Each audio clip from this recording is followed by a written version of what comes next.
Vadodara collector કચેરીને બોમ્બથી ઉડાવવાનો ધમકીભર્યો મેલ મળ્યો। 1 વાગ્યા સુધીમાં ખાલી કરી દેજો, નહીં તો ઉડાવી દઈશું। બોમ્બ ડોગ સ્ક્વોડની ટીમોએ ચેકિંગ શરૂ કર્યું।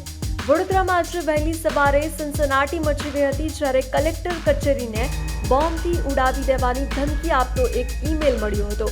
આ મેલમાં સ્પષ્ટ ચેતવણી આપવામાં આવી હતી કે બપોરે 1 વાગ્યા સુધીમાં જો કચેરી ખાલી કરવામાં નહીં આવે તો બ્લાસ્ટ કરવામાં આવશે।